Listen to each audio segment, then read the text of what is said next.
Passport visa নিয়ে ভারতে ঢুকে ভারত বিরোধী মন্তব্য করার অভিযোগ উঠল বাংলাদেশের এক নাগরিকের বিরুদ্ধে। এই ঘটনায় মঙ্গলবার ব্যাপক চাঞ্চল্য ছড়ালো কোচবিহার জেলার চাকরাবান্ধা সীমান্তে। শেষ অবধি ওই বাংলাদেশিকে দেশে ফেরত পাঠাতে বাধ্য হন ভারতীয় পুলিশ প্রশাসন। তার ভিসা বাতিলের জন্য সুপারিশও করা হয়েছে।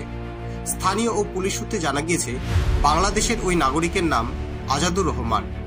সে ওই দেশের বগুড়া জেলার বাসিন্দা। তার সন্তান ভারতের স্কুলে পড়াশোনা করে। ছুটিতে সেই ছেলেকে দেশে নিয়ে যেতেই এদিন তিনি পাসপোর্ট ভিসা নিয়ে বুড়িমারি থেকে চাকরাবান্ধা ইমিগ্রেশন চেকপোস্ট দিয়ে ভারতে প্রবেশ করেন।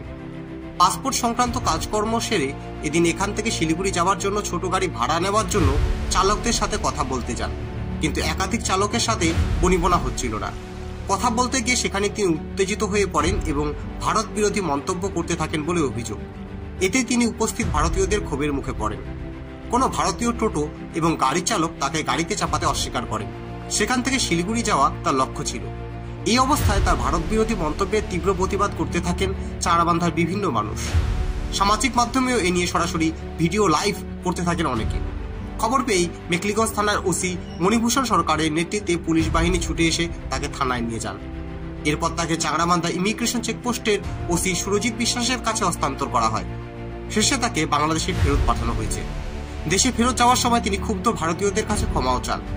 চাকরাবান্ধা জৈনিক মুন্না দাসের বক্তব্য, ভারতে ঢোকার পর থেকে তিনি ভারতের বিরুদ্ধে নানান খারাপ মন্তব্য করছিলেন। শেষে পুলিশ হস্তক্ষেপ করেছেন।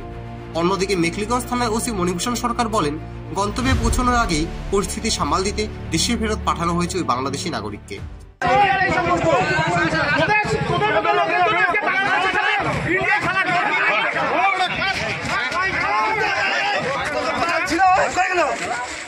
আপনারা দেখছেন নর্থ বেঙ্গল সমাচার, উত্তরের বার্তা, সত্যের পথে।